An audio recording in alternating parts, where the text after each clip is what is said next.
بسم اللہ الرحمن الرحیم۔ شروع کرتی ہوں اللہ کے نام سے جو بڑا مہربان اور نہایت رحم کرنے والا ہے۔ السلام علیکم پیارے دوستوں۔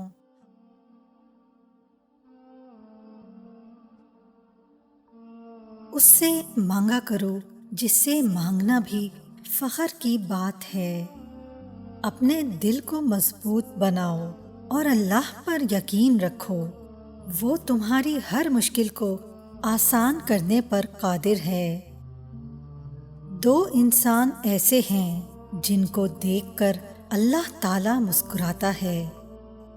رسول اللہ صلی اللہ علیہ وآلہ وسلم نے فرمایا، وہ انسان جو سرد رات میں اپنے بستر اور لحاف سے اٹھ کر وضو کرتا ہے اور نماز ادا کرتا ہے تو اللہ تعالیٰ فرشتوں سے پوچھتا ہے کہ میرے بندے کو یہ تکلیف برداشت کرنے پر کس چیز نے ابھارا؟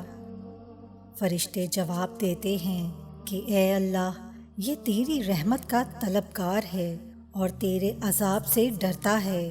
اللہ تعالیٰ فرشتوں سے فرماتا ہے، گواہ ہو جاؤ، اس کی امیدیں پوری کر دی گئی ہیں۔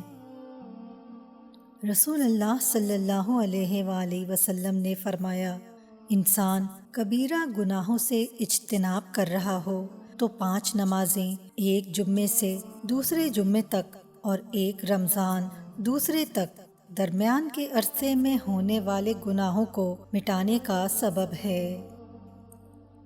حضرت ابو ہریرہ رضی اللہ تعالیٰ عنہ سے روایت ہے، ہم رسول اللہ صلی اللہ علیہ وآلہ وسلم کے ساتھ تھے، اتنے میں ایک دھماکے کی آواز آئی۔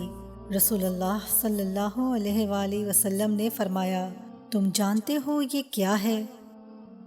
ہم نے عرض کیا، اللہ اور اس کے رسول خوب جانتے ہیں۔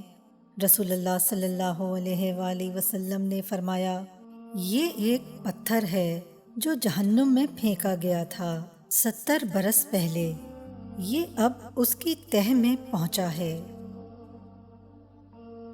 حالات جتنے بھی ناساز ہوں، دوسروں کو حوصلہ دیا کریں کہ اللہ مایوسی کو پسند نہیں کرتا۔